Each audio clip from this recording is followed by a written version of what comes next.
চুপড়ি আলু অথবা মেটে আলু দিয়ে কাতলার ঝোল নিয়ে হাজির হয়েছি আপনাদের মাঝে।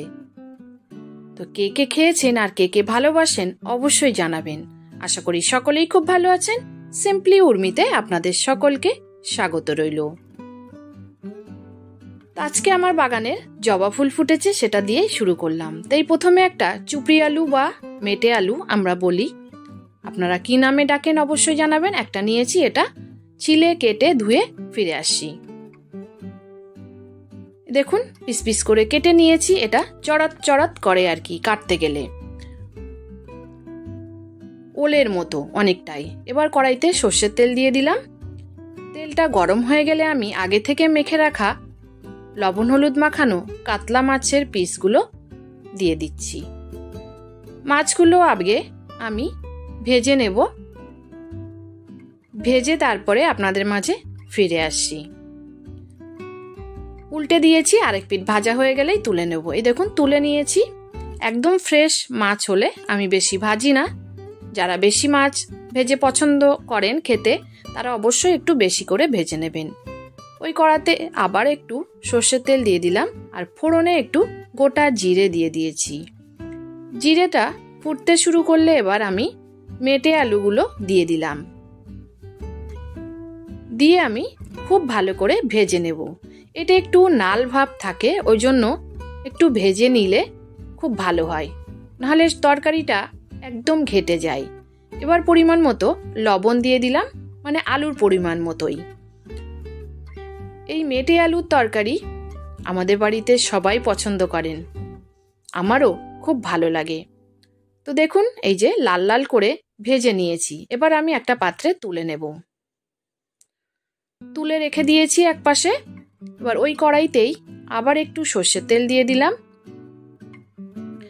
তেলটা গরম হলেই দিয়ে দেব একটা বড় পেঁয়াজ কুচিয়ে রেখেছিলাম, সেটা দিয়ে দিলাম।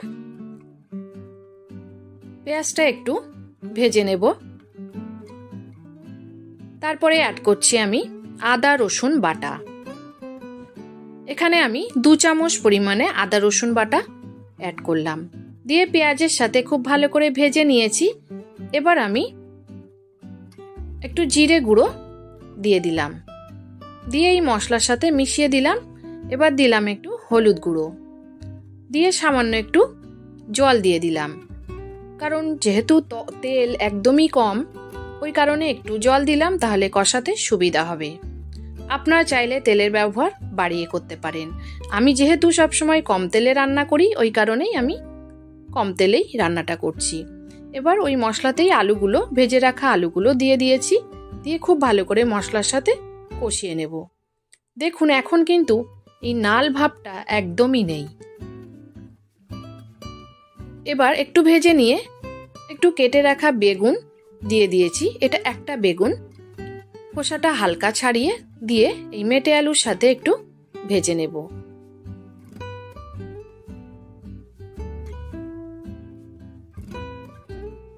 সামান্য একটু লবণ দিয়ে দিলাম বেগুনের পরিমাণে।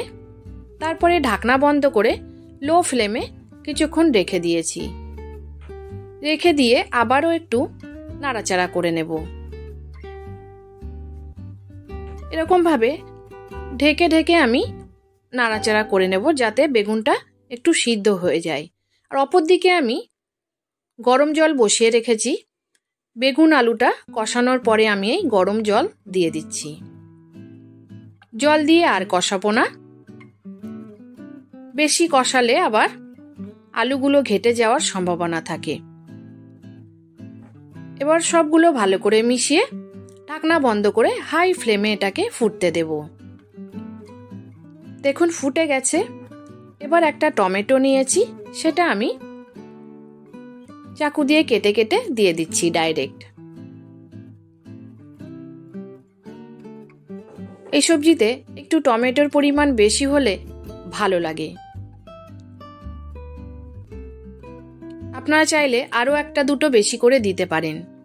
আমার ঘরে আমার হাজব্যান্ড টক খুব একটা পছন্দ করেন না, ওই জন্য আমি একটাই দিলাম। এবার আমি মাছগুলো ঝোলের মধ্যে ডুবিয়ে দেব। বেগুন আলু কিন্তু আমার সিদ্ধ হয়েই আছে, এবার মাছের সাথে একটু মজবে আর কি।